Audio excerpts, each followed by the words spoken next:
ପିଲାମାନଙ୍କୁ ମାନସିକ ସ୍ତରରେ ଆପଣ ନିଶ୍ଚିତ ତାଙ୍କୁ ଉଜ୍ଜୀବିତ କରାଇଛନ୍ତି, ତାଙ୍କୁ ଶକ୍ତ କରାଇଛନ୍ତି।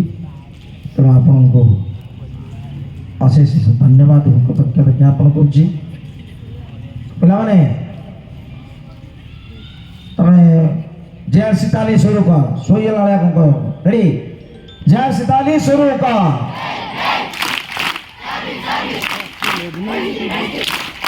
जय श्री थैंक यू क्लास शुरू कर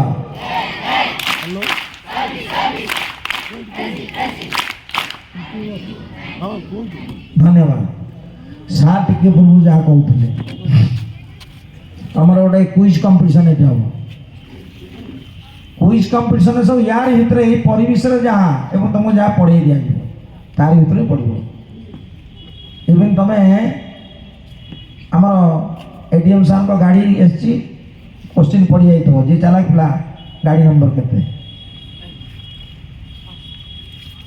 तेणु प्रत्येक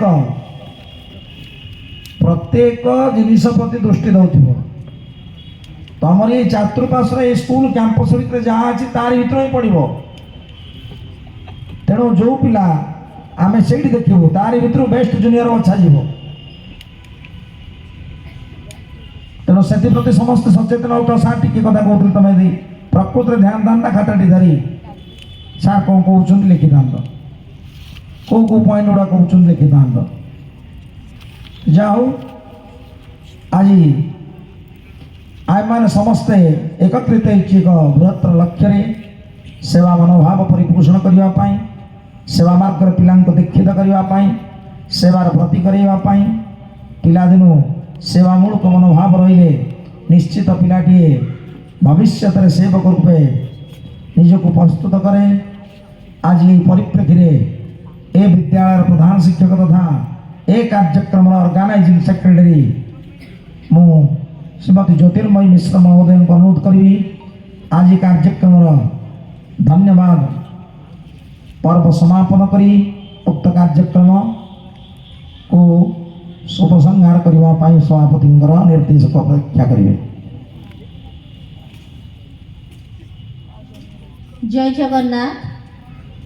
आज पुरी जिला स्कूल प्रांगण में 29तम जिला स्तरीय जूनियर रेडक्रॉस प्रशिक्षण शिविर उद्घाटन उत्सव एथिरे पिला माने बहुत आज जो धन्यवाद पर्व पूर्वर मु तुम मान किसी कहवाक चाहूँगी पिला माने तुम्हें गतानुगतिक तुम जीवन जहाँ चली ताधर बाहरिक ये पाखापाखि 300 पिला एकाठी कौन पाई ना जीवन मंत्र शिखापी हेल्थ सर्विस फ्रेंडशिप को जदि आम भल से अनुध्यान करवा ताले सेया ही आमर जीवन मंत्र आमर जीवन जोटा प्रैक्टिकल फील्ड रे आम जिते लाइफ को फेस करवा कारण लाइफ बहुत अनप्रेडिक्टेबल आम लाइफ को आगुआ जापर कौटी कौन हम किंतु जदि आमर हेल्थ ठीक थी आम भितर सर्विस भावना थी आम भितर आम चारिपाखे बहुत बंधु थे ताहले आम निज जीवनटा को ठीक से सक्सेसफुली बंची पारिबा। तेणु ए जो प्रैक्टिकल जीवन को बंचीबा जो मंत्र दरकार ताकू शिखिबा पाखापाखि 300 पुरी जिलार 300 पिला एठी एकाठी होइचंती सेथिपाई मु बहुत बहुत धन्यवाद दउची समस्त को।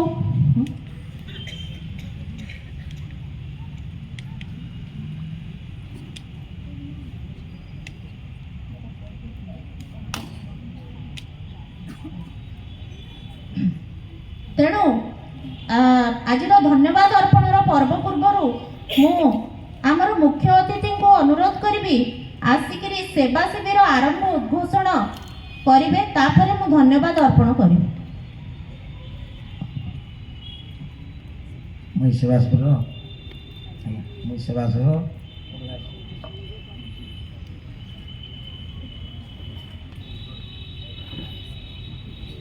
आज जो सेवा शिविर जो आरंभ उद्घाटन घोषणा में करुच्ची शुरू का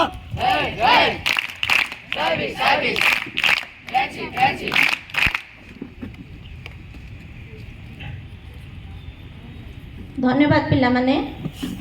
तेणु आज पिला माने सेवा शिविर बोली सार कहले तेणु वास्तव में शिविर रे तुमे सेवार तालीम नेब एवं ଆଜିର ଏଇ ଯୋଉ ସବୁ ଏଇ ମୁଁ କହୁଥିଲି ଜୀବନର ମନ୍ତ୍ର, ତେଣୁ ଏଇ ମନ୍ତ୍ର ପାଇଁକା ଯୋଉ ଟ୍ରେନିଂ କ୍ୟାମ୍ପ ତୁମର ହେଇଛି, ତେଣୁ ଏଥିପାଇଁ ଯେତେ ସାରା ଆୟୋଜନ ହେଇଛି, ଏ ସମସ୍ତ ଆୟୋଜନରେ ତୁମେ 3 ଦିନ ଭାଗ ନେବ ଏବଂ ସେଥିପାଇଁ ମୁଁ ଧନ୍ୟବାଦ ଦେବି, ବହୁତ ବହୁତ ଧନ୍ୟବାଦର ପାତ୍ର ବହୁତ ଅଛନ୍ତି ଏଠି। ମୁଁ ସର୍ବପ୍ରଥମେ ଧନ୍ୟବାଦ ଦେବି ଆମର ମୁଖ୍ୟ ଅତିଥି, ଆମର ଅତିରିକ୍ତ ଜିଲ୍ଲାପାଳ ଶରଦ ସାର୍ ମହୋଦୟଙ୍କୁ। ଏହାପରେ ମୁଁ ଧନ୍ୟବାଦ ଦେବି ଆମର ଜିଲ୍ଲା ଶିକ୍ଷାଧିକାରୀ ଦୀପକ ସାର୍ ଏବଂ ଅତିରିକ୍ତ ଜିଲ୍ଲା ଶିକ୍ଷାଧିକାରୀ ମମତା ମ୍ୟାଡ଼ାମ ହିମାଂଶୁ ସାର୍ ମହୋଦୟଙ୍କୁ। ଏ ସମସ୍ତଙ୍କର ଚେଷ୍ଟାରେ ଆଜି ତୁମମାନଙ୍କ ପାଇଁ ଏତେ ସୁନ୍ଦର ଆୟୋଜନ ହୋଇପାରିଛି। ଏଥିସହିତ ମୁଁ ମଞ୍ଚାସୀନ ଆମର IP ମହେନ୍ଦ୍ର ସାର୍, ମଞ୍ଚରେ ଥିବା ଆମର ଉଦ୍ଘୋଷକ ବିଦ୍ୟା ସାର୍ ଏବଂ ଅନ୍ୟାନ୍ୟ ଏଠାରେ ଉପସ୍ଥିତ ପୁରୀ ଜିଲ୍ଲା ସ୍କୁଲର ଶିକ୍ଷକ ଏବଂ ଅନ୍ୟାନ୍ୟ ବିଦ୍ୟାଳୟମାନଙ୍କର ଶିକ୍ଷକ, ଯେଉଁମାନେ ଆଜିର ଏଇ ଯେଉଁ 3 ଦିନ ଷ୍ଟଡି କ୍ୟାମ୍ପରେ, ଷ୍ଟଡି କମ୍ ଟ୍ରେନିଂ କ୍ୟାମ୍ପରେ ସମସ୍ତ ପ୍ରକାରର ସହଯୋଗ ଦେଉଛନ୍ତି ଏବଂ এই କ୍ୟାମ୍ପକୁ ସଫଳ କରିବାରେ ନିଜର ଚେଷ୍ଟା ଦେଉଛନ୍ତି। ସମସ୍ତଙ୍କୁ ବହୁତ ବହୁତ ଧନ୍ୟବାଦ। ମୁଁ ଧନ୍ୟବାଦ ଦେବି ଏଠାର କାଉନସେଲର ଟିଚର୍ସ ମାନଙ୍କୁ, ଯେଉଁମାନେ ପିଲାମାନଙ୍କ ସହିତ ଆସିଛନ୍ତି। ଆପଣମାନଙ୍କର ଭୂମିକା କିଛି କମ୍ ନୁହେଁ। ଆପଣମାନେ ପିଲାମାନଙ୍କର ବାପା ମା ଭଳି ଆସି ବହୁତ ଦାୟିତ୍ୱ ନେଇକରି ପିଲାମାନଙ୍କୁ କେମିତି ସୁରକ୍ଷାରେ ନିଜ ଘରେ ପହଞ୍ଚେଇବେ, ସେଥିପାଇଁ ଆପଣ ଯେଉଁ ଦାୟିତ୍ୱ ନେବେ ସେଥିପାଇଁ ଆପଣଙ୍କୁ ବହୁତ ବହୁତ ଧନ୍ୟବାଦ। ଏବଂ ମୁଁ ଧନ୍ୟବାଦ ଦେବି ପୁରୀ ଜିଲ୍ଲା ସ୍କୁଲର SNC ଏବଂ ଆଲୁମିନି କମିଟି। ଆପଣମାନେ ବିଶ୍ୱାସ କରିବେନି, ଏଇ ଯେଉଁ ସେବା ଏବଂ ବନ୍ଧୁତା ଏବଂ ଏସବୁ ଜିନିଷକୁ ଆମର ବିଦ୍ୟାଳୟ ଗୋଟେ ଏଭଳି ଗୋଟେ ଅନୁଷ୍ଠାନ, ଆପଣ ଦେଖୁଥିବେ ସମସ୍ତେ ବିଦ୍ୟାଳୟଟି ବହୁତ ସୁନ୍ଦର ଦିଶୁଛି, କିନ୍ତୁ ଏ ସୁନ୍ଦରତା ପଛରେ ଆମର ଏଇ ବନ୍ଧୁତା ହିଁ ଅଛି।